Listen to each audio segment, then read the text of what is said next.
Bueno, vamos a iniciar. Si me acompañan, por favor, en oración. Oramos. Padre, gracias te damos, Señor, te bendecimos, te damos gloria. Tu nombre es maravilloso, Señor. Sin ti nada podemos hacer, Señor. Estamos en esta hora, Señor, unidos, compartiendo tu palabra, Padre. Te pedimos, Padre, que tu Espíritu Santo nos ayude, nos guíe, nos dé luz. Que tu palabra, Señor, se haga vida en nosotros de forma espiritual. Que no seamos solamente estudiosos de la palabra por intelecto, aprendizaje de hombres, sino que tu Espíritu, Señor, aparte de aprender tu palabra, también transforme nuestros corazones. La razón por que estamos aquí es porque queremos parecernos más a nuestro Maestro, que es Cristo. Ayúdanos, Señor, fortalécenos, que tu gracia no falte. Guíanos, Padre, en el nombre de Jesús. Amén. Gloria a Dios. Bueno, creo que el jueves pasado le había dicho que íbamos a iniciar una serie nueva. Todavía no iniciamos. Estoy preparando, ¿verdad?, una serie que va a ser de mucha bendición para nosotros. Pero quiero compartirle un texto hoy que se va a relacionar va a estar muy cercano a la serie que vamos a traer. Y si usted toma notas allí, le puede poner 3 razones por qué debemos de ser discípulos de Cristo. 3 razones por qué debemos de ser discípulos de Cristo. Y vamos a iniciar leyendo en el libro de Marcos, capítulo 8. Marcos 8.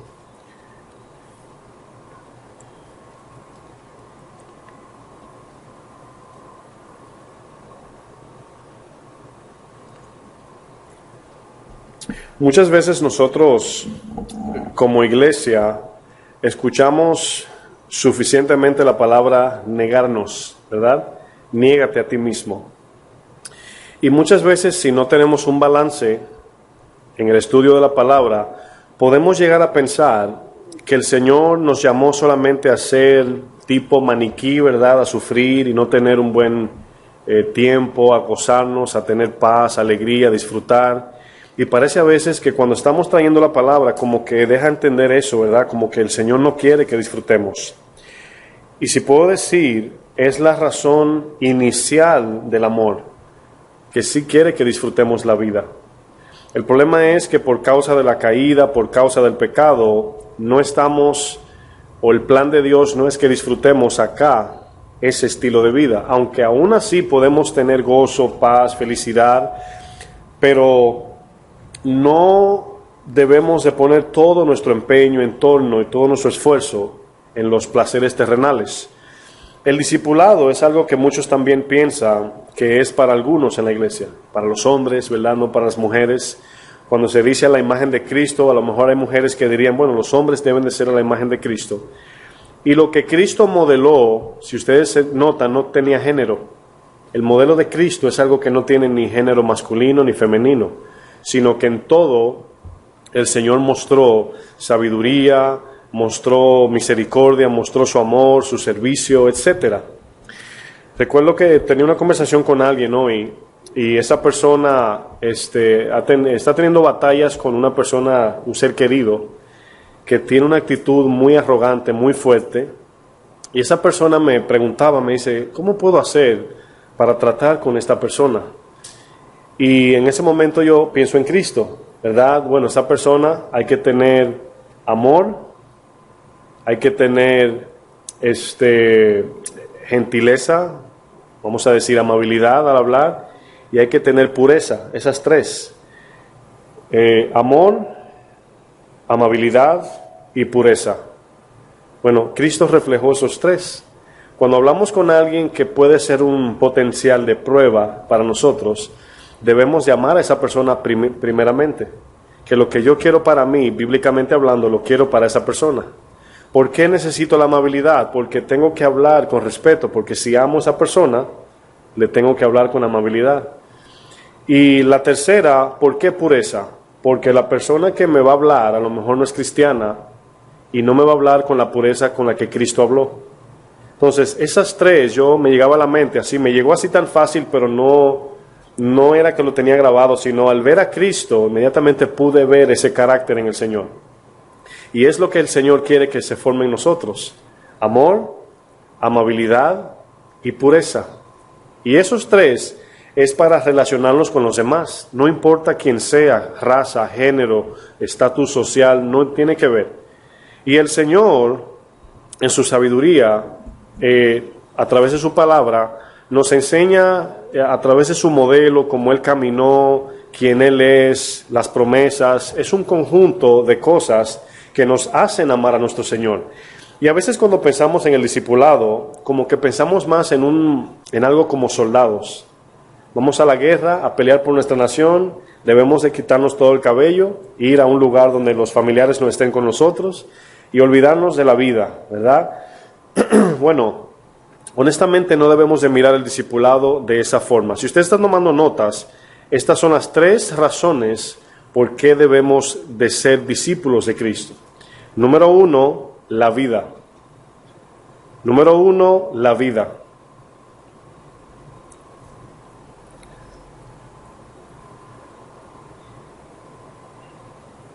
Número 2, beneficio.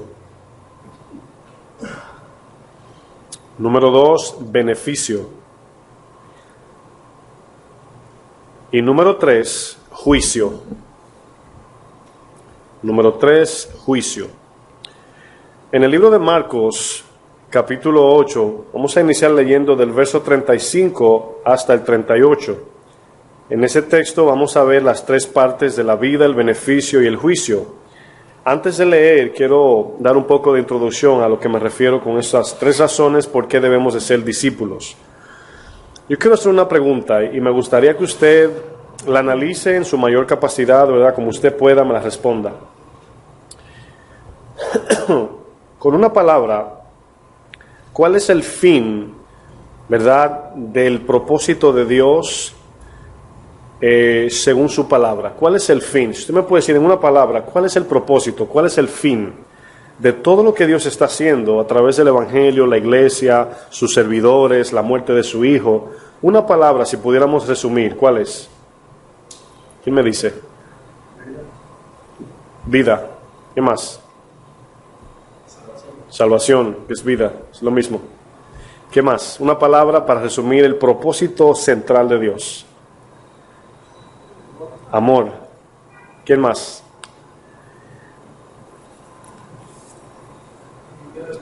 Limpiar el corazón. Santidad, ¿verdad? ¿Qué más? Relación. Si notan, se relacionan todas. Lo único que han dicho son 2 cosas: vida y amor. Vida y amor. Él vino para darnos vida en abundancia, pero bilateralmente hablando, es el amor que necesitamos. Por ejemplo, el hermano dijo, ¿qué usted dijo? Limpiar el corazón, ¿verdad? Para poder amar, tenemos que tener un limpio corazón. Todo se resume en la vida y en el amor, todo. Cristo vino para darnos vida, en Él tenemos vida, pero nos dejó algo, que lo vamos a ver más adelante. En esto sabemos que somos de Él, en que nos amamos. Entonces, todo, hermanos, yo quiero que eso se le quede como un sello de que ese es el propósito inicial de Dios: vida y amor. Vida y amor. Esa es la razón por qué estamos siendo discipulados. Yo sé que cuando se habla de discipulado, puede que vengan pensamientos tales como persecución, ¿verdad? Y ese pensamiento como de soldado, de negación personal, y sí, todo eso va incluido en el proceso. Pero vida y amor es el propósito de todo el propósito y plan de Dios divino, si lo podemos ver. Cuando una persona está con sus seres queridos, ¿verdad? Esa persona en ese momento está con los suyos, con las personas que más ama, y llega una petición a la mente. ¿Saben cuál es? Tiempo. Que no se acabe este tiempo. ¿Sí o no? Que no se vaya este tiempo de esta coinonía o esta relación con mi familia. No quiero que se acabe esto. Pero fíjense que usted en ese momento está aplicando el amor, pero luego tiene tiempo con la familia y llega ese pensamiento: debe de haber amor. Fíjense que ahí están las 2, vida y amor. La segunda que le dije, beneficio, y el tercero, juicio. Cuando oímos la palabra beneficio, le hago otra pregunta. ¿Debemos de buscar a Dios por beneficio, sí o no? ¿Debemos de buscar a Dios por beneficio personal, sí o no?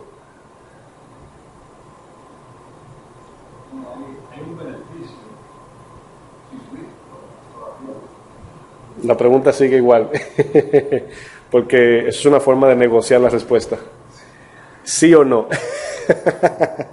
El hermano me acuerda a mí cuando el maestro preguntaba algo, yo le tiraba uno por abajo a ver si estaba cerca. ¿Sí o no? Sí. ¿Verdad? ¿Están de acuerdo? Claro que sí. Lo que pasa es que, yo te entiendo, por nuestra naturaleza, cuando se dice beneficio, lo conectamos con egoísmo inmediatamente. ¿Verdad? Pero no puedo buscar a Dios por beneficio. Claro que sí. Yo me casé por beneficio. Ahora, esa palabra ligada al matrimonio no es lo mismo decir me casé con la persona porque tenía dinero y lo que quería era su dinero. Yo me casé por el beneficio de que yo quiero a mi esposa. Es un beneficio. ¿Sí o no? Amar a los hijos por beneficio. Son sus hijos. Beneficio significa aquello que te beneficia, que te hace bien, que te hace sentir bien. Eso no está mal.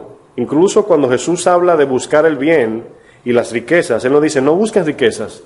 No, Él clasificó cuáles riquezas debemos buscar. No las de la tierra, sino las del cielo. Entonces, ese es el segundo punto, juicio, y aquí habla es de la aceptación en Dios. Vida, beneficio, juicio. Vamos a leer el verso 34 para comenzar en el contexto. Marcos 8:34 dice, y llamando a la gente y a sus discípulos les dijo, ustedes notan que siempre habían dos grupos o dos tipos de personas, la multitud que seguía a Cristo y sus discípulos, ¿verdad? Si alguno quiere venir a mí o venir en pos de mí, niéguese a sí mismo. Ahora yo quiero que noten la primera palabra que aparece en el texto, o la primera palabra que Jesús utiliza es quiere. Si alguno quiere. Ahora, ¿qué es lo que atrae a nuestros apetitos a querer? Es algo que nos gusta o nos beneficia. Entonces, estas personas vieron en Jesús un beneficio, ¿verdad? Aquí Jesús lo que está haciendo es separando o está purificando el ojo del corazón del que le sigue. ¿Qué quiero decir con esto? Ellos seguían a Jesús por un beneficio y parece que era diferente porque dice, llamó la gente y sus discípulos. Un discípulo sigue a su maestro porque quiere ser como su maestro. Por lo tal, ellos querían al maestro, no solamente lo que el maestro daba. En caso de la multitud, ellos seguían a Jesús por los milagros y sanidades y etcétera. Por eso él pregunta, si alguno quiere venir en pos de mí, estos son los requisitos. Eso es lo que está diciendo Jesús. Pero ningún ser humano, cuando se sacrifica para algo, lo hace sin un beneficio. Usted trabaja porque le pagan. Usted va al médico y aguanta el dolor porque le va a sanar. Siempre hay un negocio. Jesús utilizó la palabra negocio cuando lo estaban buscando María y José. Es necesario estar en los negocios de mi Padre. ¿Qué es negociar? Lógicamente es un intercambio. A diferencia que en Dios es por gracia. Y cuando Jesús te pide algo, te lo está pidiendo para darte, no para Él, porque Él no necesita. Por ejemplo, me explico. Tienes un amigo, ¿verdad? Y le pides un favor. Cuando tu amigo te hace un favor a ti, tú te sientes como en deuda, ¿sí o no? Entonces, ahí el amigo te hace el favor que tú no puedes hacer o hace algo que tú necesitas que no eres capaz de hacerlo, pero tu amigo necesita algo de ti, que él no es capaz de hacerlo, y eso forma una amistad. En Dios es diferente. En Dios no es un beneficio bilateral, sino unilateral, sino que todo el beneficio proviene todo de Dios. Jesús, cuando divide estos dos grupos, lo que está haciendo es mirando en el corazón a ver qué es lo que están buscando. ¿Ustedes quieren las riquezas o quieren al que es rico? Notan que Jesús no está condenando el querer o querer riquezas. Él está condenando la ceguera o la falta de entendimiento de querer la verdadera riqueza. Miren, vamos a hacer un análisis. Lógicamente, por el pecado, por nuestra debilidad, a una persona le preguntan, ¿qué quieres? ¿$100 millones ahora? ¿O quieres vivir pobre y rico eternamente. Ahora, yo lo único que he hecho es exponer el Evangelio. Eso es lo único que yo he hecho. La gente dice, dame el dinero ahora. No me interesa, ¿verdad? Esa teoría o esa idea. Lógicamente, porque esa persona tiene el mal concepto de que riqueza es dinero. Ahora, fíjense lo que Jesús está haciendo. ¿De qué me sirve yo tener todo el dinero del mundo y no tener amor? ¿Cómo lo voy a disfrutar? Si quiero una relación con una mujer y no tengo el amor de Dios, la mujer viene a ser un objeto, un muñeco para mí, no una dama, no una mujer de Dios. Si tengo una casa, puede ser un lugar de dormir, comer y bañarme, pero no un hogar. Si tengo un vehículo, puede ser un carrazo, como dicen en mi país, pero no el vehículo que cumple mis necesidades. Los vehículos de lujos, ¿saben a quién deleitan? A los que no son dueños, porque el lujo está afuera. ¿Qué es malo? No creo, pero es vano. Eso sí puedo decir. Ahora, cuando digo un vehículo de lujos, ¿verdad? Un Ferrari, un Lamborghini, $100,000 por un vehículo, ¿verdad? El que lo tiene, yo no digo que es malo. Dios tiene su propósito con cada quien. Quizás de mi perspectiva de pobre lo digo así, pero, ¿verdad? Para mí no tiene sentido. Y viniendo de mí, dice mucho, porque a mí me gustaban mucho los carros. Lo que estoy hablando más bien es, lo que Dios nos da es con el fin de que nos relacionemos con los demás. Esa es la idea. No puede ser que el dinero me haga alejarme de la gente. Ya no es riqueza, porque ¿dónde está la riqueza? Entonces, el problema aquí es que ellos seguían a Jesús porque veía que Jesús daba. Era como una ATM o una cajero del banco tirando dinero en otras ideas. Y la gente estaba, es como seguir un político en tiempos de campaña. Y Jesús le está enseñando por la palabra a ellos que deben anhelar lo mejor. Deben anhelar las verdaderas riquezas. Y ellos estaban confundidos porque estaban ciegos.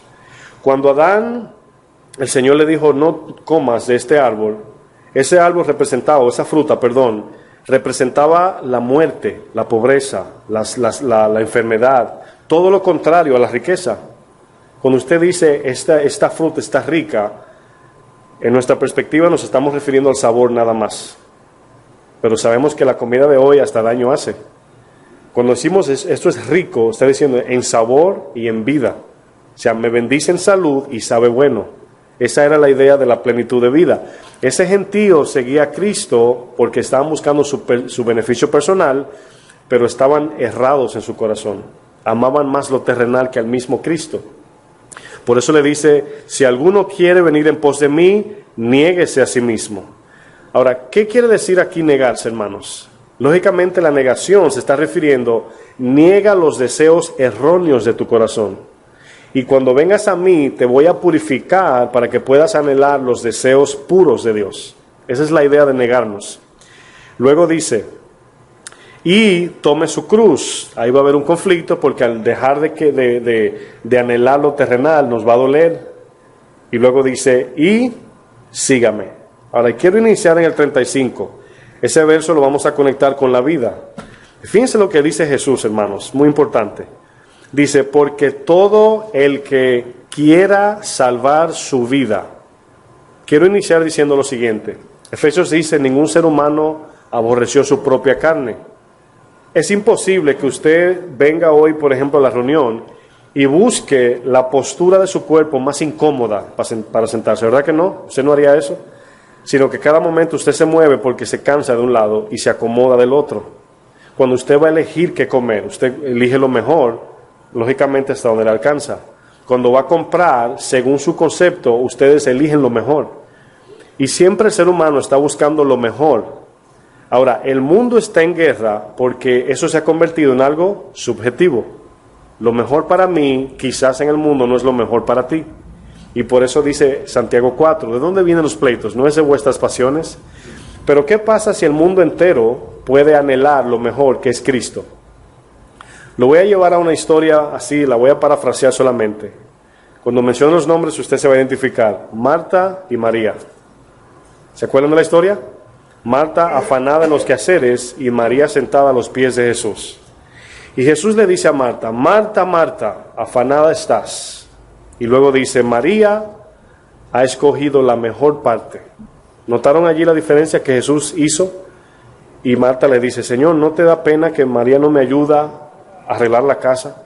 En el concepto de Marta, ella piensa que es mejor tener la casa limpia y ordenada, ya sea por conceptos básicos, por conceptos de que qué dirá el Señor que está en mi casa, por visita, etc.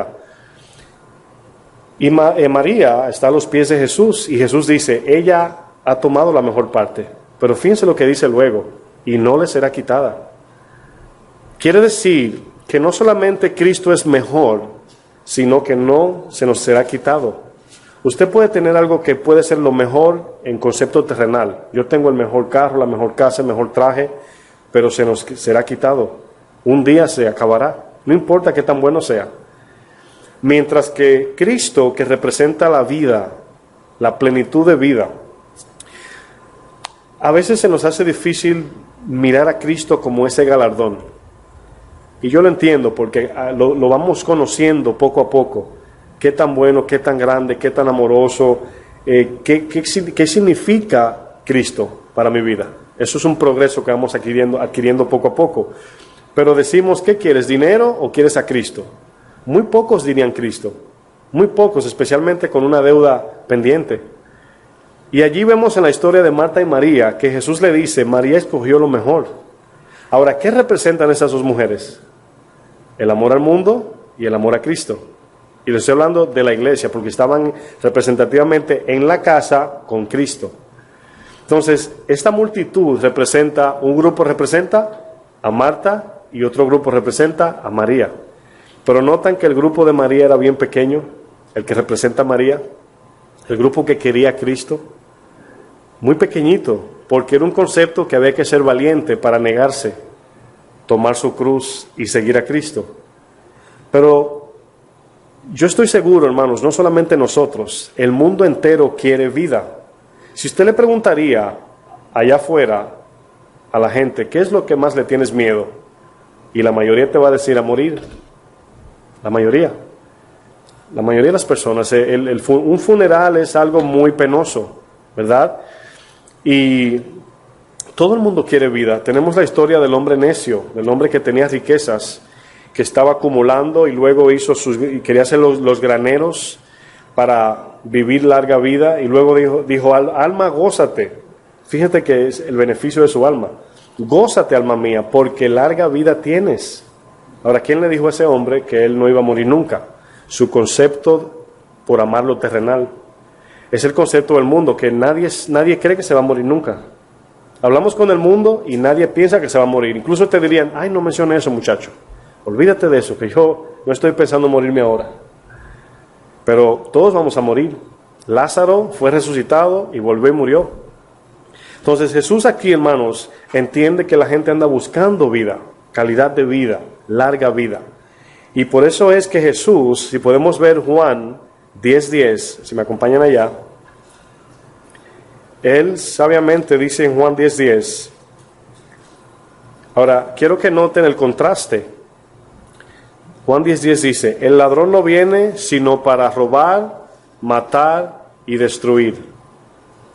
Robar, matar y destruir. Ahora yo quiero ponerlos a pensar. 3 palabras: robar, matar, destruir. Si yo le preguntaría en la primera palabra, aquí se refiere a Satanás, pero el contexto fue dirigido a los fariseos. Pero es a Satanás al final es él, porque aquí está en singular, el ladrón, no los ladrones.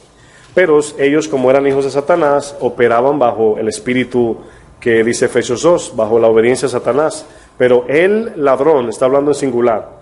A veces tenemos que tener mucho cuidado, porque incluso maestros muy buenos de la Biblia se refieren aquí que el ladrón son los fariseos, por el contexto, y es lógico, viene hablando de los fariseos. Pero Jesús le está hablando de forma espiritual, que ellos no pueden ver, lo está atravesando. El ladrón no viene sino a robar, matar y destruir. Ahora, esto es una característica muy, muy clara de Satanás, del diablo. Pero quiero que miren bien. Dice que Satanás viene a robar, ¿verdad? Viene a matar y a destruir. ¿No es exactamente lo contrario a lo que venimos hablando? De que el Señor viene a darnos vida y amor.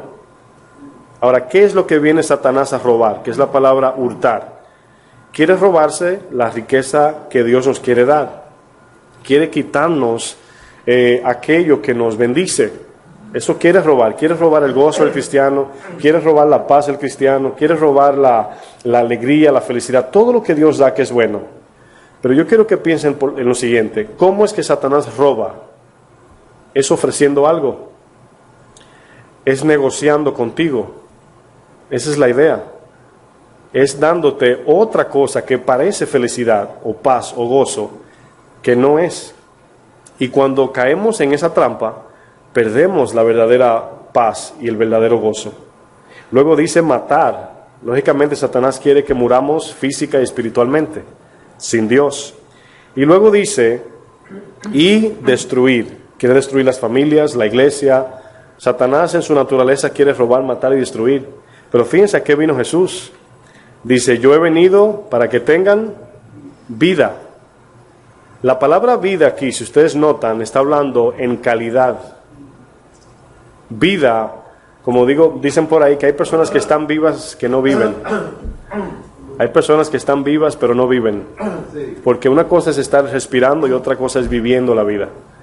La vida en su diseño original tiene como concepto amor, los frutos del Espíritu, gozo, paz, paciencia, y todo eso se adquiere por la llenura del Espíritu. Pero el diseño de Adán y Eva, ellos vivieron en esta llenura, ellos vivieron en vida. Ellos tenían la vida de Dios en ellos. Cuando Adán y Eva pecan, todo eso sale. Ellos siguen respirando de forma atmosférica, o sea, siguen respirando el oxígeno. Ellos siguen viviendo, humanamente hablando, pero estaban espiritualmente muertos. ¿Saben qué fue lo que salió de ellos? Aquello que le da la calidad de vida a nuestros cuerpos. La paz, el gozo. Y por esa razón, el hombre lo único que hace es buscar eso. Buscar cada día eso, calidad de vida. Y aquí vemos que Jesús dice, yo he venido para dar vida. Pero esa vida habla de calidad, es lo que le decía. Usted está con su familia, usted quisiera que nunca se acabara ese tiempo. Cuando está con sus hijos, pasando un tiempo muy lindo, comiendo, etc. Ahora usted pide tiempo. Usted dice, este tiempo está perfecto. ¿Se acuerdan de Pedro cuando se transfiguró Jesús? ¿Cómo se sintió? En vida. Y, uy, se siente bien aquí. ¿Y qué pidió? Tiempo, ¿verdad? Que no nos vayamos de aquí. Fíjenselo ahí. Vida, ahora quiero quedarme para siempre aquí. Y eso es exactamente lo que Jesús dice después. Y para que la tengan en abundancia. Ahora, es algo, volvemos a Marcos 8, es algo que no pensamos muchas veces. Cuando decimos servir a Dios, venir a la iglesia, no tenemos ese galardón delante, como que se nos olvida, por el afán de la vida. ¿Estoy sembrando para vivir en vida y en vida abundante por la eternidad? Si es un sí, ahora tenemos que vivir para que otros vengan con nosotros. La batalla aquí es que ni nosotros a veces nos vemos así. A veces cuando decimos, tengo que ir a la iglesia o quiero ir a la iglesia, son dos cosas diferentes. Y de verdad decimos, yo quiero tener vida en Cristo y vida en abundancia. Esa es la meta que tenemos, debe ser hoy, debe cambiar el concepto del discipulado. El discipulado es, yo quiero vida y vida en abundancia. Pero a medida que esa vida viene de Dios, para mí y a través de mí, es como podemos traer a los demás. Podemos tener esta vida abundante desde ahora hasta la eternidad. Hay un texto que no tengo en la memoria ahora mismo, pero dice para que te vaya bien en la tierra y en la eternidad. Creo que es en Timoteo que está, si no me equivoco. Pero allí Pablo está hablando y dice para que vivas, no es el mandamiento que dice larga vida, de si honramos al padre o la madre, pero habla de para que tengas, ¿verdad?, abundante vida hasta la eternidad, para que disfrutes aquí y allá. Y el cristiano en sí no fue llamado a estar triste, quejándose, etcétera, etcétera, sino para que tenga vida. Fíjense lo que dice el 35 de Marcos 8. Porque todo el que quiera salvar su vida, el mundo entero está en esto. Ahora, ¿cómo identificamos la palabra salvar tu vida? Salvar tu vida es buscar el bienestar para mí. Notan que está hablando aquí a la persona, salvar tu vida, tú salvarla. En otras palabras, cuando el Evangelio se nos presenta, pensamos en nuestra vida. Es que el Evangelio me demanda esto, el Evangelio me demanda mi tiempo, mi dinero, todo. ¿Cómo hago? Bueno, El que quiere salvar su vida la perderá, dice el texto. ¿Pueden ver? Dice, el que quiera salvar su vida la perderá. En otras palabras, estamos ahorrando en el banco de la perdición. Por más dinero, por más casas, carros, etcétera, que tengamos, un día lo perderemos. Pero luego dice el Señor, y todo el que pierda su vida por causa de mí y del Evangelio, ¿qué dice? La salvará. Esto que el Señor le propone a los que le siguen fue la propuesta más grande, más importante y de mayor beneficio que un ser humano puede recibir. El problema era que estaban tan agarrados de lo terrenal que se le hacía muy difícil negociar en una decisión y la otra. Ok, Señor, como le dijeron en Juan 6, dame de ese pan, ¿verdad? En ese momento pensaron que Jesús le iba a multiplicar más panes. Y Jesús le dijo, yo soy ese pan. Y ellos dijeron, pero ¿cómo así, Señor? Yo quiero del que tiene mantequilla. Esa es la idea humana. ¿Tú eres el pan? ¿Por dónde le entramos? ¿Por los pies? No. Era que en Jesús ellos iban a encontrar la verdadera vida. Y yo sé que muchos de ustedes también lo han encontrado, aunque gradualmente. Aquí vemos, hermanos, que la primera razón que debemos de tener para seguir a Cristo es el amor a la vida. No a la vida del mundo, sino a la vida aquí hasta la eternidad. Hay una palabra, hermanos, que define nuestra felicidad y es santidad. Es increíble como a medida que vamos creciendo en santidad, nuestros corazones van teniendo más paz. Yo no sé si le ha pasado. A medida que usted va entrando en esa santidad, su corazón va entrando en esa seguridad, ese gozo, esa paz. Pero el pecado, hermanos, es increíble, hermanos. Es algo que destruye. Y te puedes, de manera satisfactoria y momentánea, traerte un gocito, si puedo decir, por unos segundos, un momento o algo, pero luego es una derrota total. Es increíble, hermanos, pero vida en Cristo es otra cosa. Y no se adquiere con dinero, se adquiere con la entrega de nuestro corazón. Nosotros recibimos la vida o la entrada al cielo no es con dinero. Por ejemplo, la divisa que se utiliza en el cielo, ¿saben cuál es? Para pagar la entrada.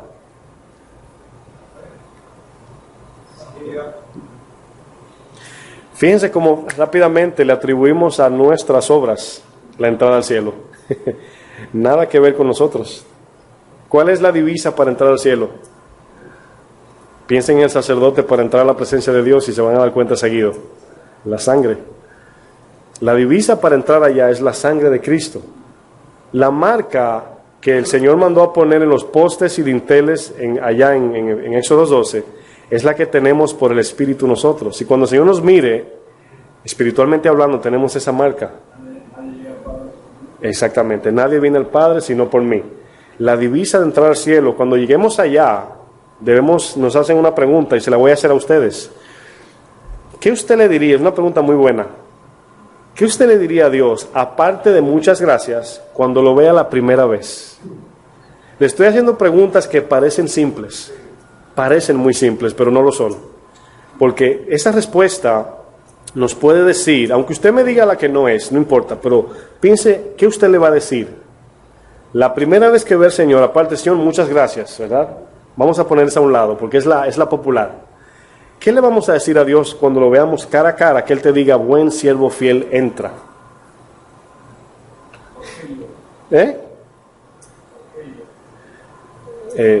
Esa pregunta quiero que la analices.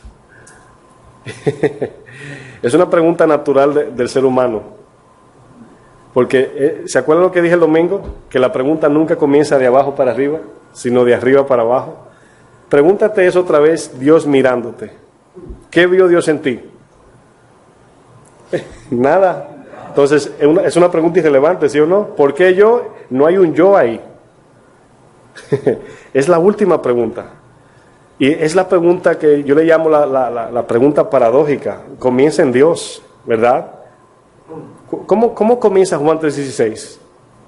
Porque por la necesidad del mundo, porque de tal manera amó Dios. Ahí comienza todo. Incluso en Efesios dice, estábamos muertos en delitos y pecado. Y luego dice el texto, pero Dios. Es increíble. Todo comienza desde allá a acá. Cuando usted conecta un abanico, una lámpara, parece ser como que es usted que estaba emitiendo la energía. Es de adentro para afuera que viene. En el momento que usted se conecta, viene la electricidad y enciende la luz. Entonces usted diría, ¿cómo prendió la luz? Es que la lámpara fue hecha de unas láminas que venden en la China. No, hermanos. El poder, la potencia de energía que está detrás de esa pared, de donde viene toda fuerza, prendió la luz, encendió la lámpara. Entonces piense, yo creo que si quiere esta nota, no me tienen que decir, respetaría su privacidad en eso, porque esa pregunta evidencia dónde está nuestro corazón. ¿Qué le diríamos al Padre el día que entremos, el primer día? Lo que usted le diga en ese momento va a definir algo en su corazón, y es muy bueno para ver dónde andamos. Señor, gracias, ¿verdad? Bueno, es una pregunta muy popular, muy universal, sino algo personal. Y quiero que piensen en la imagen del Padre y el Hijo pródigo. Quiero que piensen en eso. Hermanos, la humildad debe llevarnos a un nivel tal que aprendamos a recibir. Porque en ese momento usted está pensando, ¿qué le puedo llevar al Señor? Un dulcito. ¿Qué le llevo al Señor? ¿Cómo le agradezco? ¿Cómo le agradecemos a Dios? ¿Hay forma? Sí. Sí, la hay. El agradecimiento a Dios no quiere decir que le estamos dando a Él algo. Es una respuesta de amor. Él quiere ver nuestro amor. Él no quiere obligados, Él quiere amor. Que el Hijo responda por amor. El Hijo pródigo cuando se iba, yo veo esa foto en mi vida, hermanos. Yo me fui, me despegué cuando nací del Señor. El momento que nacemos es despegado de Dios. Y viví mi vida como yo quise, hermanos. Y el Señor, cada segundo, hermanos, no pensemos en 31 años así tan fácil. Cada segundo de mi vida, Dios nunca quitó sus ojos de mí. Nunca. ¿Se imaginan eso? Piensen lo mismo para ustedes. Nunca, hermanos, al borde de la muerte y Él mirando. Y yo le aseguro que no faltó predicación, evangelismo. Alguien le dijo algo a cada uno de nosotros, o nos dijo. Y yo pienso en eso, hermanos, y yo me fui, pero el padre del Hijo pródigo, no, hermanos, manipuló la voluntad de su hijo, sino le dijo, mi hijo, vete, y busca allá afuera lo que yo solamente te puedo dar, pero tú encuéntralo, y cuando vuelvas, vas a ver cómo vas a responder. ¿Qué fue la primera palabra que dijo el Hijo pródigo cuando se arrepintió? En la casa de mi Padre. En la casa de mi Padre. Todo comenzó en el Padre. Y ahí vemos, hermanos, cómo todo cambió. Cuando llegó, hermanos, el Señor, el papá no le dijo nada. ¿Por qué te fuiste? No, porque así es Dios. Olvidó, dice el Salmo, creo que 103, que así como está el este del oeste, así se olvidó de nuestros pecados. Y no nos paga conforme a nuestra deuda. Ahí vemos, hermanos, grandemente esa pregunta que usted se hace. ¿Qué le voy a decir al Señor? ¿Qué le voy a decir cuando lo vea? ¿Cómo voy a reaccionar? Va a ser un día que usted, usted quizás diría, no sé ni lo que va a pasar. Pero desde ahora nuestra actitud... Yo en lo personal he pensado en esa pregunta, me han venido momentos de mucha sensibilidad y lo único que yo he dicho es simplemente ver de tal cara a cara, como nada más, tener esa experiencia, ese agradecimiento de estar cara a cara con mi Salvador, con mi Señor. ¿Sabes que Dios es tan sabio que cuando alguien dice eso que dice el hermano y no lo busca cada día cara a cara, es algo a preguntarnos todos mientras estamos aquí? El amor verdadero hacia Cristo se demuestra, no es viéndolo, como Tomás dijo, ¿verdad? Tengo que ver. Ese va a ser un día espectacular, yo estoy de acuerdo, pero ya Él está con nosotros. Es un día que cada día tenemos que tenerlo cara a cara.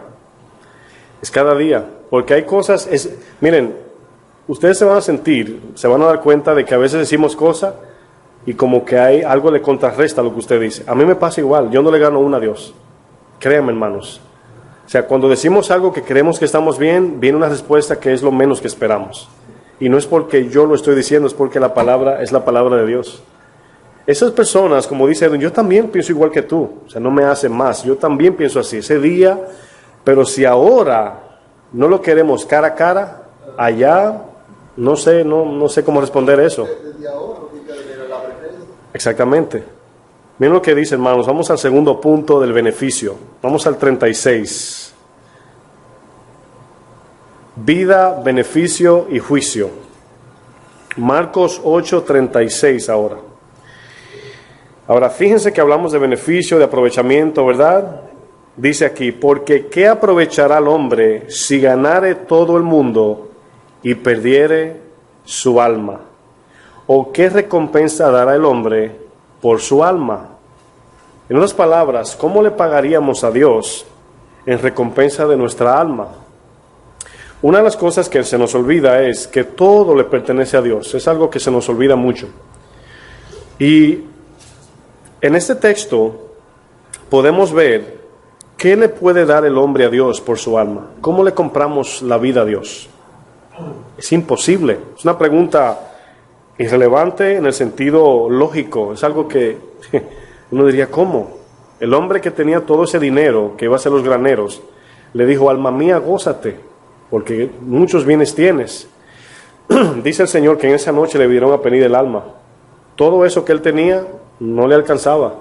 Por eso utilicé la palabra, que la divisa que se utiliza para comprar el alma del hombre se llama la sangre de Jesús.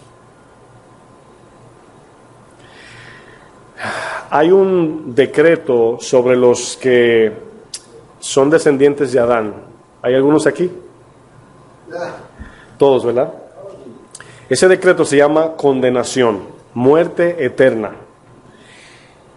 El Señor tuvo que volver a comprarnos de nuevo porque la ley demandaba deuda.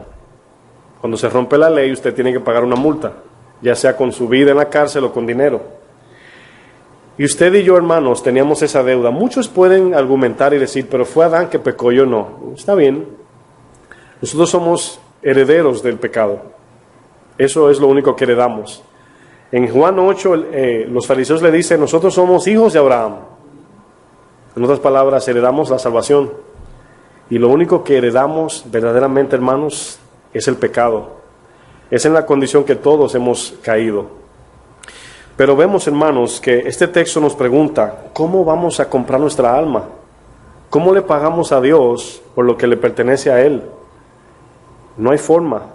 La sangre de Jesús es la única cosa exclusiva que paga por nuestras almas, para ser redimidos. ¿Qué es redención? Es comprar otra vez. Es redimir. La palabra no se usa para eso, pero alguien lleva a la casa de empeño un artículo y otro lo compra. Eso es una idea más o menos de la redención. Alguien pagó por una deuda que tenía el esclavo. Y siempre digo que esa deuda, hermanos, no fue que el Señor sacó de su oro. Señor, así con una palabra hubiese creado oro, con la palabra de su aliento, y no tuviese que moverse de su trono. Ustedes están de acuerdo con eso, ¿verdad? Que Él pudo haber creado ese pago. Y Él decidió, según Filipenses 2, Él dar su vida, Él derramar su sangre, escoger el tiempo donde existía el dolor más fuerte para la muerte de todos los tiempos, que es en los tiempos de los romanos. Eran expertos. Me recomendaron una película, y se la recomiendo a ustedes también. Se llama, está en inglés, no sé si aparece en español. Se llama El caso de Cristo, The Case of Christ. ¿Tú la viste? No sé si ¿tú también? Bueno, una película muy buena. Y la película consiste en un hombre que era un periodista, escritor también de libros, que le fue muy bien. Se casó, tuvo sus hijos y salieron a comer, y su hija se le atrabancó en la garganta un chicle de esos de bolas. Y una señora le ayudó y salvó a la niña. Él era ateo y la mujer creía, pero no era cristiana, ¿verdad? La mujer le dice, íbamos a escoger otro restaurante para comer, pero el Señor me dijo que viniera acá. Increíblemente. Desde ese día, la madre de la niña se sintió en esa deuda con Dios. Y esas palabras traspasaron su corazón, mientras que él no. Él comenzó una jornada de investigación acerca de la realidad y la verdad de Cristo. Y es increíble, ¿verdad? Yo mismo no sabía que habían tantas pruebas, casos todo tipo de prueba de probar que Jesús, o la resurrección de Jesús, ¿verdad? Porque si Él resucitó, entonces Él es el Hijo de Dios auténticamente. Y Él se cansó y se cansó y se cansó. Y una de las cosas que le decían a aquellos que le probaban la verdad, ellos le decían que Él estaba buscando lo que Él quería oír y no la verdad. En eso consiste la película. Y llegó al punto de su vida que tuvo que entregar, ¿verdad?, su vida al Señor. Pero algo que me llama la atención es que en medio de eso, Él le preguntaba al doctor, ¿verdad? Él le decía, ¿cómo saben esos expertos en ese tiempo? Porque no habían doctores con la experiencia que hoy hay. En ese tiempo no habían doctores expertos para definir su muerte, para decir cada cosa que le pasó en la muerte. El doctor le dijo, tienes la razón. No habían expertos en ese tiempo, doctores, pero habían los mejores expertos en matar. En ese tiempo, dice el doctor, existían las personas con más, ¿cómo diría? Con más, yo no sé ni cómo decir, conocimiento acerca de cómo matar a alguien de la forma más cruel, le dijo el doctor. Y eso le chocó a él, y él dijo, wow. Y así, viendo ese contexto de cómo el Señor pagó por nuestras almas, es la pregunta que le hace aquí al hombre. ¿Quién pagará por su alma? Cuando pensamos en una persona que comete un delito, ¿verdad? En este país a veces le dictan sentencia a una persona de 1500 años más vida. No sé lo que significa, pero es como una forma muy ejecutiva de decir, nos olvidamos de ti para siempre.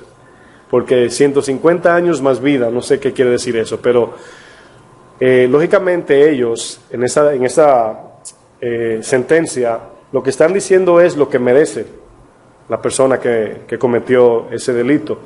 Y cuando le dicen a una persona 1500 años, están diciendo, necesitas vivir por lo menos 15 vidas más para pagar esta deuda. Eso es lo que están diciendo. Nuestra deuda con Dios es eterna. Nuestra deuda para entrar en la presencia de Dios es eterna. Por eso es que el castigo es eterno. Y aún estando en el castigo eterno no pagamos, sino que estamos cumpliendo condenación. Condenación se le aplica a la persona que no puede pagar la deuda. Es condenado a cadena perpetua, a la muerte, etc. Condenación es morir. Pero el concepto de muerte, hermanos, debemos de entenderlo de la siguiente forma. El concepto de muerte es la separación de Dios. La separación de Dios. Piense en una parte de su cuerpo. En este momento tengo yo un orzuelo en el ojo y lo veo a usted mitad y media. Lo veo mitad de este lado y la otra mitad de la mitad del ojo. No veo bien. Lo veo, pero no lo veo. Piensa en una parte de su cuerpo que usted escogería, y le voy a preguntar y que me contesten. Una parte del cuerpo que usted diría, si voy a elegir una parte que sea disfuncional, ¿cuál sería? Dígame una. Cualquiera. Es un ejemplo que voy a usar. Las piernas. Hermanos, está valiente. Las piernas. Dice hermano ya para que diga el ejemplo, ¿verdad? El dedo pequeño del pie.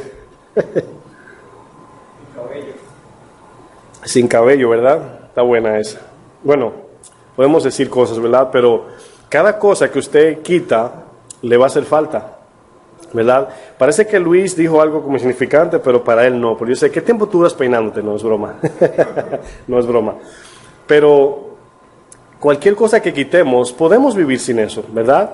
Pero imagínese ahora, usted, aún teniendo aquello, de forma disfuncional en usted por la eternidad. Que lo que usted tiene, usted sienta dolor en todo su cuerpo, hermanos. Aparte del dolor, falta de descanso, sed y un pensamiento de desesperanza eterna. Cuando interrogan a las personas que a las personas que estudian el suicidio, no pueden interrogar a que se suicida, ¿verdad? A los que estudian el suicidio, la mayoría de las veces, o personas que han atentado, puedo decir, a suicidarse, le preguntan por qué es lo primero que le llega a la mente, o qué es lo que más le duele que les conlleva a quitarse la vida. Ellos dicen el sentido de desesperanza. Ellos están diciendo, en otras palabras, la falta de fe. ¿Se imaginan, hermanos? La falta de esa seguridad, ese vacío, esa muerte del alma, Dice, para que este dolor se acabe, me voy a quitar la vida. No sabiendo que están pasando algo peor. No sabiendo. Es increíble como vemos la muerte solamente como un descanso. Y usted va al cementerio y la palabrita famosa, ¿cuál es? En paz descanse. Nada más lejos que la verdad, hermanos. Nada más lejos. Yo creo que si le cambian el nombre a eso, mucha gente se convierte. En el infierno descanse, los que van allí se arrepienten más rápido. Se lo digo de verdad. Yo le decía a mi esposa que si le cambian el nombre, por ejemplo, a las drogas, por ejemplo, la cocaína, le ponen veneno, un buen número de personas dejan de usarla. Créanme, hermanos, porque nosotros respondemos en alerta. En alerta, o sea, usted oye una palabra y si la relaciona con algo que le da miedo, usted se detiene. Pero mucha gente no importa porque en los cigarros hay gente que le hace daño en la bebida también. Sí, no, yo contigo completamente, pero estoy usando un ejemplo más lógico. Por ejemplo, porque hay tipos de adicciones. Hay personas que no le interesa morirse y te dicen de algo voy a morir. Pero personas que lo usan como ambiente, salen y de repente creen que se están dando ¿cómo le llamaría yo a eso? No se puede decir un trago social, se le llamaría ¿verdad? ¿Cómo se le dice? Un trago pero por la nariz. Bueno, eso. Hay personas que lo hacen pero no son adictos. Honestamente, una gran cantidad. Personas que salen y se reúnen y lo ponen en la mesa y lo usan pero no son adictos. Hay otros que son completamente adictos. Entonces, volviendo al ejemplo de la muerte, para no salirme, la muerte, hermanos, nunca lo comparamos con separarnos de Dios. Nunca decimos la muerte es separarme eternamente de Dios, sino que decimos debajo de la tierra, ¿verdad? Sin sentir nada. Ese es el concepto. Y por eso muchos toman su vida, porque piensan que a eso van. Pero el grito de Jesús en la cruz fue porque Él entendió lo que significa eso. Él sufrió esa muerte. Separación del Padre. Por eso dijo, Padre, Padre, ¿por qué me has desamparado? Jesús experimentó la muerte, hermanos, antes de cerrar sus ojos o de la muerte física. Cuando el Señor se separó de Él por todo el pecado que cayó sobre Él, el pago lo recibió Él, Cristo. La condenación la recibió Él del Padre. Por eso fue que dijo, Señor, Padre, o Dios mío, no le dijo Padre, Dios mío. Y si notan, Jesús nunca le llamó Dios durante su caminar en la tierra. ¿Cómo le llamó? Padre. Y Él le dijo, Elohim, Elohim, o Eloí, ¿verdad? Le dijo, ¿por qué me has desamparado? Lama sabactani, que quiere decir, ¿por qué, Dios mío, me has desamparado? ¿Por qué le dijo Dios? Quien va a juzgar el mundo entero es Dios. Pero el Padre, hermanos, no va a juzgar a sus hijos. Por eso Él le dijo a los fariseos en Juan 8, el esclavo no queda para siempre, el hijo sí. Y esa es la parte donde a veces no relacionamos la muerte con eso. Bueno, ¿cuál es el beneficio? Vamos a Mateo 6 para ver el segundo punto de lo que Jesús dijo en Mateo 6, 19.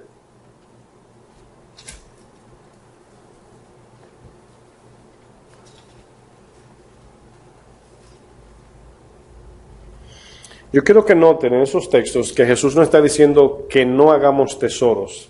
No está hablando de no buscar tesoros. Está hablando de buscar el verdadero tesoro. Dice el texto, no os hagáis tesoros, ¿dónde? En la tierra, donde la polilla y el orín corrompen, y donde ladrones minan y hurtan. Y son palabras figurativas, pero también son literales. ¿Por qué digo figurativa y literal? Figurativa en el sentido de que en sí no son riquezas, aunque le llamamos riquezas.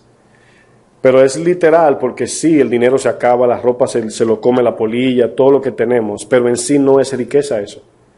Por eso dice, pero en el idioma humano Jesús tiene que hablar de forma metafórica para relacionar. Porque si el Señor trae el mensaje y dice, eso no es riqueza, para el hombre sí lo es. No sé si me entienden. Por ejemplo, si usted le dice a una persona que deje de fumar, que es malo, usted lo ve de su perspectiva, pero para esa persona fumar es bueno. Porque le satisface, pero sabemos que humanamente es malo. Jesús aquí sabe que no es riqueza. Incluso, no sé si han leído el texto que dice, no hay Dios fuera de mí, ¿verdad? Y es una realidad, pero le llama Dios de este mundo a Satanás. Entonces ven la diferencia de que no existe otro Dios más que el Dios verdadero, pero el hombre tiene dioses. Entonces por eso le dice Dios de este mundo, el Dios de la riqueza, y utiliza ese término para conectarlo con lo que el hombre razona o puede entender. Aquí le dice, no se hagan tesoros en la tierra, verso 20, sino haceos tesoros en el cielo. ¿Cómo hacemos tesoros en el cielo? Vamos a ver un ejemplo más adelante.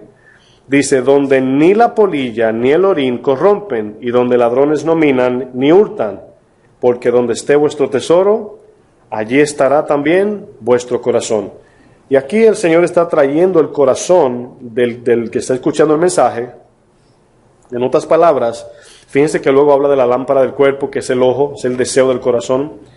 Y es un ejemplo tan rico en el sentido de entender la verdadera riqueza.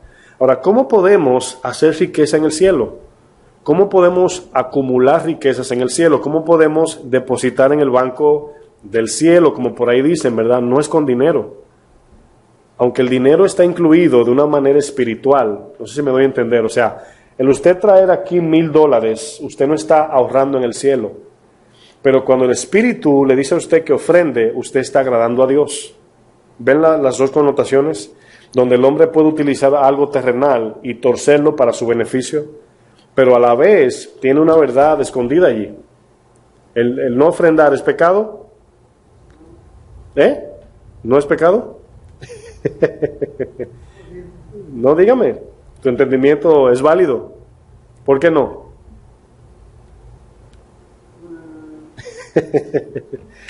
Fíjense lo que hacen los engaños que nos llevan al otro extremo.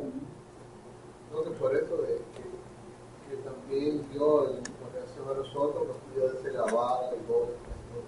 Miren, la fe es un concepto de total obediencia, confianza, seguridad en Dios.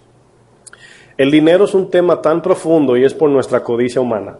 Es algo que cuando se menciona, como que todos dicen, uy, van a comenzar a pedir ya. Inmediatamente el corazón se cierra. Pero el dinero es una parte muy personal y espiritual también. Yo no estoy diciendo que el dinero es espiritual. Es como damos el dinero, es con la intención que lo hacemos. Usted puede pecar toda su vida y maltratar a su esposa, a sus hijos, etcétera, o sus amigos, compañeros, y venir aquí y traer $500 y el Señor no los quiere. ¿Sí me entienden? El Señor no los quiere. Él dice, aguántalo allí. Lógicamente, dice el Señor sabiamente, déjalo allí, pero ve. Y me da risa eso, porque dice el Señor, déjalo allí, no te lo lleve, pero ve, perdona al que te ofendió, o perdona, ¿verdad?, al que te ofendió, exacto. Pero el dinero, hermanos, es un recurso físico y pasajero que el Señor utiliza porque nosotros damos la vida en un trabajo por el dinero. No debemos dar la vida por el dinero, pero al trabajar estamos dando parte de la vida. Y con el dinero es la divisa terrenal como se mueve todo. Pero no es que usted es espiritual porque da mucho. Es cuando obedecemos al Espíritu Santo. El Espíritu es quien le va a decir la cantidad y usted debe tener su corazón puro, no es el pastor. Por eso aquí somos muy respetuosos en cuanto a eso, porque no queremos manipularlos. Y yo sé que si un día yo digo algo que se ofrenda especial, yo sé que ustedes son generosos, yo lo sé. No lo voy a hacer hasta que no sea algo de Dios. Puede que acontezca un día, pero no es el punto. Pero si no ofrendamos cuando el Espíritu dice, pregúntenle a Ananías y a Zafiras lo que pasó. ¿Qué pasó allí? Cayeron muertos. ¿Por qué? Porque no dieron lo que Dios le dijo que diera. No Pedro ni Juan. Dice, no le has mentido a hombre, sino a Dios. Fue el Espíritu que tocó el corazón en aquellos días para que todos vendieran sus propiedades y lo pusieran a los pies de los apóstoles para distribuir la necesidad de todos y el Evangelio se promulgara. No fue Pedro que un día se paró y dijo, vendan sus propiedades como hoy se oye. Por eso Pedro le dijo, no le has mentido a hombre. No fue un hombre que te pidió el dinero, fue Dios. Ahora, fíjate la cantidad, la magnitud del pecado, que cayeron muertos. Lógicamente hoy no se ve eso, sino la iglesia se quedará vacía. Pero ahora vemos, hermanos, que cuando el hermano me hizo la pregunta, como que me salí de la parte, estaba hablando en Mateo 6. Aquí el Señor está hablándonos, ahora recordé, estaba haciendo la pregunta, ¿cómo podemos hacer tesoros en el cielo? Y yo quiero que me acompañen a primera de Corintios, está trabando la lengua ya, 1 Corintios 3. Para que vean un ejemplo de lo que el Señor está diciendo. 1 Corintios 3. verso 10.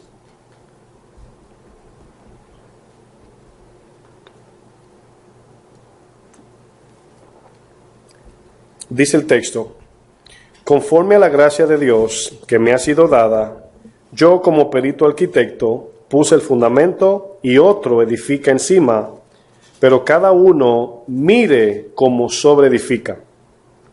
Luego dice: porque nadie puede poner otro fundamento que el que está puesto, el cual es Jesucristo. Y si sobre este fundamento alguno edificare, ahora notan lo que está haciendo, ¿verdad? La iglesia está edificada sobre el fundamento de Cristo. Podemos conectar este texto cuando Pedro le dijo: tú eres el Cristo. Y Jesús le dijo: sobre esta roca edificaré mi iglesia. El mismo Pedro de Mateo 16 es el que dice: vosotros sois piedras vivas, edificio de Dios. Cuando usted y yo vamos creciendo de forma espiritual, formamos parte del edificio de Dios, sustentado en la roca, que es ¿quién? Cristo. ¿Cómo es que vamos siendo edificados? Creciendo en madurez, obedeciendo en fe, en obras, creciendo en pureza, en santidad, pareciéndonos cada vez más a Cristo. El fundamento, que es la piedra grande que sustenta el edificio, es Cristo, pero las piedritas, de donde viene la palabra cristiano, son cristos pequeños que van formando este edificio, esta casa. Aquí el texto dice claramente, el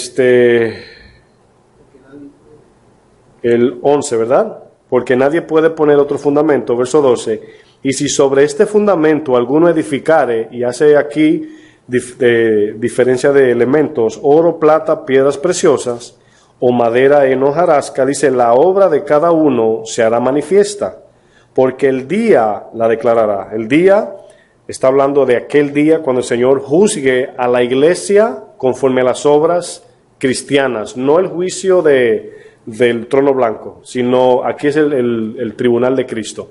El día la declarará. En aquel día dice que el fuego, el Señor por el fuego, es una palabra metafórica de probar el oro, dice: el fuego será, ¿qué dice?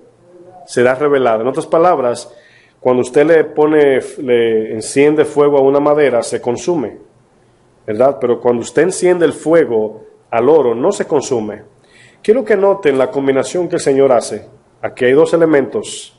Uno es oro, uno es oro, otro es madera.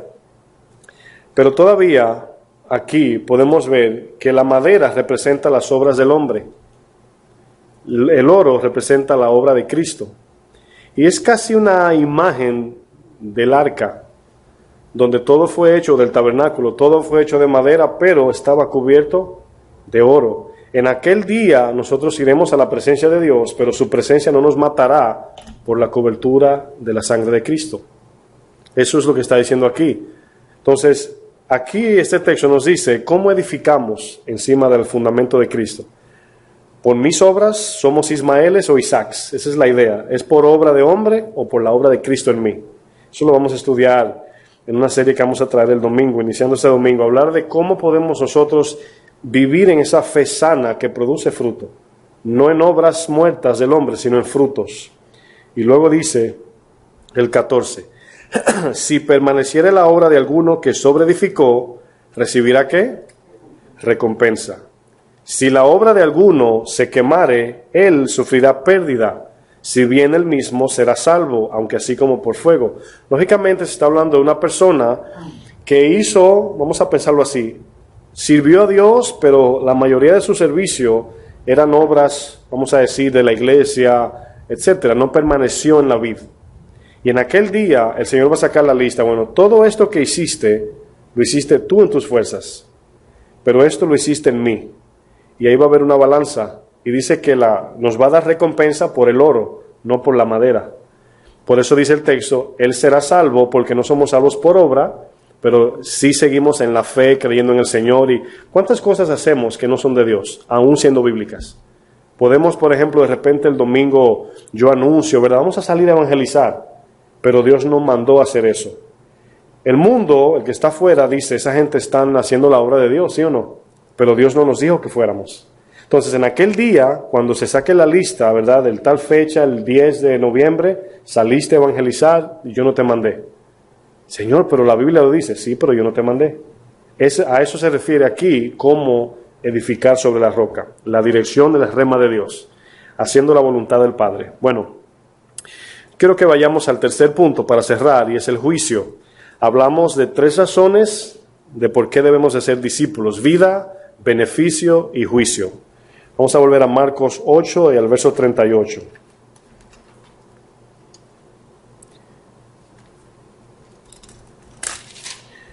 El 38 dice: porque el que se avergonzare de mí y de mis palabras en esta generación adúltera y pecadora, el Hijo del Hombre se avergonzará y también de él cuando venga en la gloria de su Padre con los santos ángeles.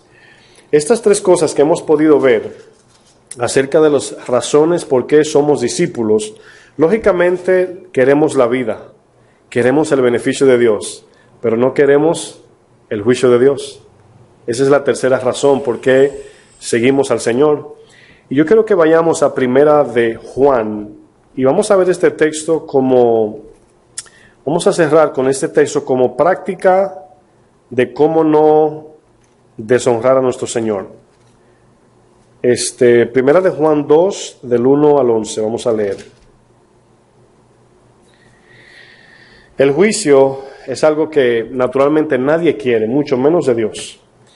Y cuando seguimos al Señor, yo no sé si usted nota que Jesús comenzaba hablando con el mensaje de salvación. Luego le habla de cuando Pedro le dijo: Señor, hemos dejado todo. Y le dijo: de cierto os digo que el que dejó madre, padre, todo lo que dejó, recibirá 100 veces más. Fíjense que allí le habla del beneficio. Incluso cuando el joven rico viene donde él, le dice: dale eso a los pobres, sígueme y tendrás tesoros en el cielo. O sea, no lo dejó vacío. Vemos ahí el beneficio, pero en el juicio, hermanos, es lo que no queremos enfrentar. Y esa es la tercera parte que se usa en el evangelismo, de que aquel que no se arrepiente le espera el infierno eterno. Y lógicamente es cuando la persona sigue insistiendo en negar seguir a Cristo. Vemos aquí, se le presenta el evangelio que Cristo vino a darle vida. Le presentamos cuáles son los beneficios. Y aquí luego vemos el juicio que el Señor aquí dictamina. En Marcos 8, el Señor viene hablando en orden. Le dice a los que le seguían: si me quieren seguir, niéguense, tomen su cruz y síganme. Y luego vemos que le habla de la vida, porque el que quiera salvar su vida la perderá, pero el que la pierde la ganará. Luego le dice: ¿qué recompensa darán ustedes por su alma? Y luego le habla del juicio que viene. En este texto que vamos a leer, es el texto que nos va a prevenir de caminar engañados, ¿verdad?, en nuestra propia mente o propia opinión. Sino que vamos a leer este texto como evidencia de cómo estamos o qué puede evidenciar en nosotros que no vamos a enfrentar este juicio. Y dice el verso 1 del capítulo, Primera de Juan, capítulo 2, verso 1. ¿Estamos allí? Ok. Dice: hijitos míos, estas cosas os escribo para que no pequéis. Ahora, fíjense cómo Juan introduce, ¿verdad?, su capítulo, hablando de no pequen. Escribí estas cosas para que no pequen. Y es una palabra de esperanza que nos da, porque el pecado es nuestra segunda opción en desesperanza. El pecado es el refugio del carnal, es el refugio de aquel que no tiene a Cristo, es el que está vacío, se refugia en el pecado. Y fíjense lo que dice: para que no pequéis. Y si alguno hubiere pecado, abogado tenemos para con el Padre, a Jesucristo el justo. Quiero explicar esto muy delicadamente.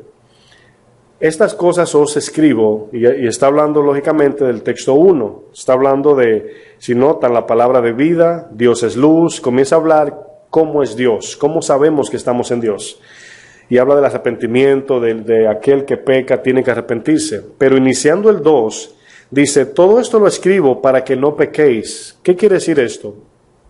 La palabra siempre tiene que formar en nosotros ese temor a Dios para odiar el pecado y no darnos espacio a pecar. Porque a veces muchos dicen: bueno, ¿qué tanto puedo hacer de esto que no caiga en pecado? Y aquí Juan está utilizando palabras para decirnos: no pequen. Si pueden hacer algo sacrificial de todo corazón, es no pequen. Pero sabe que estamos en este cuerpo humano y dice: pero si alguno pecare, si alguno se equivoca en el tratando de no pecar, ¿verdad? Dice, confiesen para que no pierdan su comunión con Dios. Ahora bien, el verso 2 nos habla del Antiguo Testamento, una palabra que se usa en el Antiguo Testamento. Le está hablando en contexto del Antiguo Testamento, porque ellos sabían lo que tenían que hacer para recibir el perdón cometido. Y le menciona la palabra propiciación. La propiciación es la tapa del arca, es donde se ponía la sangre. Y dice, Él es la propiciación de nuestros pecados. ¿Saben cuál es la idea? Traigan y pongan en Él vuestros pecados. Confiésenlo, para que Él por el fuego nos limpie, que es la sangre en este caso. Pero me estoy haciendo el ejemplo del tabernáculo. La palabra propiciación es exactamente traer la confesión de pecados. ¿Cuál era la confesión del tabernáculo? El hecho de que ya el hombre entraba con su animalito era una expresión de confesión, porque no tendría que traer el animal si no ha pecado. Entonces, el hecho de entrar es el primer paso a la confesión. Fíjense lo que dice luego. Él es la propiciación por nuestros pecados, y no solamente por los nuestros, sino también por los de todo el mundo. Ahora, parece ser que el texto dice que perdonó a todos, pero no está diciendo eso. Está hablando de la disponibilidad para el que crea. Esa es la idea. O sea, es una palabra que nos ayuda a ver que no es una elección de un grupo. No sé si lo pueden notar. Sino que está disponible para todo el que crea. Verso 3. Y en esto sabemos. Esta palabra para nosotros debe ser importante. En esto sabemos. Son las preguntas espirituales invisibles que nos hacemos. ¿Cómo yo sé que estoy bien con Dios? ¿Cómo yo sé que voy bien? ¿Cómo yo sé que voy camino al cielo? ¿Cómo yo sé es la pregunta? Y por eso Él dice, en esto sabemos que nosotros le conocemos. Y fíjense lo que dice, si guardamos sus mandamientos.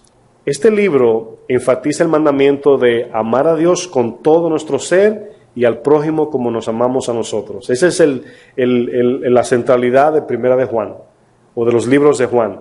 Él resume, incluso en el libro de Juan, no en la primera carta, sino en el Evangelio, allí él enfatiza el mandamiento que Jesús dijo, un nuevo mandamiento os doy, en amar a Dios sobre todo y amar al prójimo como nos amamos a nosotros, recordando siempre que el prójimo no es solamente el cristiano, sino al mundo, amando al mundo. De tal manera amó Dios al mundo, así debemos nosotros amarlo.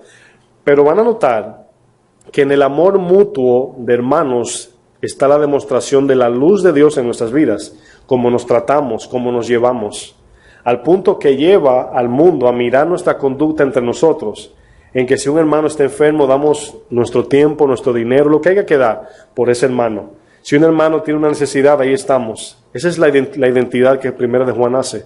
En esto sabemos. Y fíjense lo que dice más adelante. Si guardamos sus mandamientos, verso 4, el que dice, yo le conozco y no guarda sus mandamientos, ¿qué dice? El tal es mentiroso. ¿Qué es guardar? Es una palabra sumamente importante. Guardar es andar con la palabra como un tesoro, algo muy preciado, pero con el fin de poner en práctica y aplicarla en momentos de pruebas. Guardar su palabra. Así como usted guarda el dinero en el banco para cuando lo necesite, usted va y lo toma, la palabra también la guardamos con mucho amor, cuidado y necesidad de ella. El que guarda sus mandamientos. Fíjense lo que dice. El que dice, yo le conozco y no guarda sus mandamientos, el tal es mentiroso y la verdad no está en él. Van notando que la palabra en nosotros es lo que forma nuestra verdad. Está hablando del Espíritu Santo también. Pero el que guarda su palabra, en verdaderamente el amor de Dios, se ha, ¿qué dice? Perfeccionado. Por esto sabemos que estamos en Él. Por esto. ¿No es cierto que cuando hay alguna necesidad o tenemos que hacer algo, verdad? Y es apremiante esa necesidad, usted dice, ay, escuché que fulano necesita esto, ¿verdad? Inmediatamente sacamos un cálculo de nuestro tiempo, nuestro dinero, nuestro todo, antes de decidir. Y es ahí donde somos probados, cuando escuchamos la necesidad de algún hermano, que comenzamos a calcular, es que si saco 1,000 me quedan 2,000, si cojo es que tengo que salir con mi hijo, y comenzamos a calcular, ahí es donde viene la prueba, si nos amamos. ¿Y qué es amarnos, hermanos? Es dar la vida, en este caso. Fíjense lo que dice el verso 6. El que dice que permanece en él debe andar como él anduvo. Es un desafío muy grande. Esa palabra, usted le puede poner en una sola palabra, discípulo de Cristo. El que permanece en él debe andar. ¿Por qué dice debe o no dice anda? Porque ya queda nuestra voluntad. Verso 7. Hermanos, no os escribo mandamiento nuevo, sino el mandamiento antiguo que habéis tenido desde el principio. Está hablando de los 10 mandamientos. Este mandamiento antiguo es la palabra que habéis oído desde el principio. Sin embargo, os escribo un mandamiento nuevo, que es verdadero en él y en vosotros, porque las tinieblas van pasando y la luz verdadera alumbra. La luz en la Biblia se utiliza como vida. Nosotros vamos creciendo en vida. Yo no sé si a usted le pasa, no sé si le pasa a todos, pero yo no sé si su vida ha dado un giro en el sentido de confianza, paz, cambios, muchas cosas, donde usted va viendo el sentido de la vida totalmente diferente. Se va sintiendo más lleno, más dependiente, más en paz y quiere más de eso. El Señor dice, así como el alba va subiendo como la aguja de un reloj, así mismo sube el sol. Cuando usted ve una aguja de un reloj de las 9 a las 3, es más o menos cuando usted ve el sol, comienza a mirar el sol, ¿verdad? Y va subiendo, cuando está a las 12 está el sol en el mismo centro y la aguja también. Y luego va bajando. Pero nosotros vinimos de estar en la luz y caímos en tinieblas, en el Edén. Pero Cristo, como el sol de justicia, alumbró nuestras vidas y ahora dice que la luz va creciendo en nosotros. Y a medida que vamos siendo formados a la imagen de Cristo, nos vamos pareciendo a ese sol y vamos estando más en luz, luz, luz, luz. Por eso el texto dice, lo voy a repetir, dice, porque las tinieblas van pasando y la luz verdadera ya alumbra. El que dice que está en luz y aborrece a su hermano, está todavía en tinieblas. Aquí la luz es la vida. Acuérdense que el mismo Juan dice, y la luz en Juan 1.1 era la vida de los hombres. Juan 1.3 por ahí. Luz aquí es la plenitud de vida. Es lo que hablábamos en Juan 10.10, es la abundancia de la vida. El amor, el gozo, la paz, la mansedumbre, todo lo que caracteriza la llenura de vida. A eso se está refiriendo en este caso a la luz. Pero acuérdense de que hay una conexión en la verdad según su palabra y la evidencia en nuestras vidas. Si nuestras vidas están en gozo, en paz, es porque la verdad está en nosotros. Esa es la idea de Juan. El verso 8 dice, el 9, perdón, el que dice que está en luz y aborrece a su hermano, está todavía en tinieblas. El que ama a su hermano permanece en luz y en él, ¿qué dice?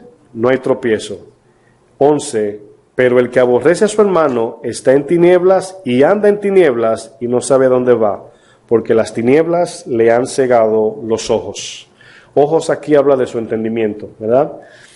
Aquí este texto nos habla que a medida que nos vamos pareciendo más a Cristo, en obras, en intención, en sabiduría, etcétera, es como vemos que nuestra luz va, así como el alba, va subiendo y nos vamos pareciendo cada vez más. Entendemos que es un proceso lento porque nadie, ¿verdad? Esta palabra hace un trabajo en nosotros al aplicarla, pero no pasa de hoy a mañana, sino que a medida que el tiempo va pasando, miramos atrás y decimos, wow, soy otra persona.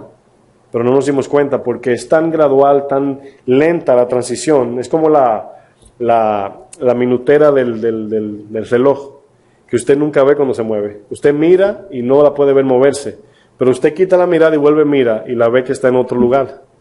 La secundera, uno dice secundaria, la segundera sí se mueve, ¿verdad? ¿Segundera se dice?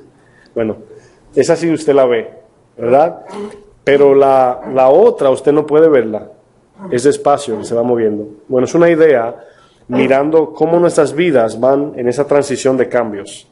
No es mirarnos de repente decimos, es que me falta mucho. No, el corredor no piensa tanto en eso, en lo mucho que le falta, sino en lo mucho que ha avanzado. nunca nos motiva lo mucho que falta, sino lo mucho que hemos avanzado. Como discípulos debemos de tener esto en la mente, hermanos. La razón por qué estamos siendo discipulados a la imagen de Cristo es porque queremos vida, queremos el beneficio de Cristo y no queremos enfrentar el juicio de Dios.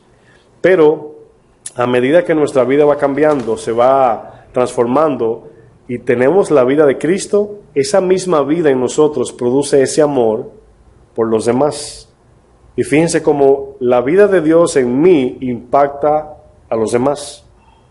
Si Dios está en mí, yo amo al prójimo. Si no amo al prójimo, Dios no está en mí. El Dios estar en mí es lo que produce el amor al prójimo. Entonces, por eso es que todos estamos siendo discipulados para traer más discípulos, pero con el fin es de vida y de amor. Amén. Cierren sus ojos. Padre, te damos gracias, te damos gloria, Señor. Te bendecimos, mi buen Dios, y exaltamos tu maravilloso nombre. Gracias, Señor, por compartirnos tu palabra, Señor, por darnos luz en ella. Te pido que también mis hermanos puedan llevarse esto en su corazón, a sus casas, Señor, y cada uno de nosotros, Señor, en este desafío que pones delante de nosotros, hacerlo confiando en tu gracia y en tu misericordia, Señor. Llénanos, Señor, en cada paso que damos al parecernos a ti, Señor, y te pedimos que nos guardes hasta el fin, en el nombre de Jesús. Amén. Dios le bendiga, mis hermanos.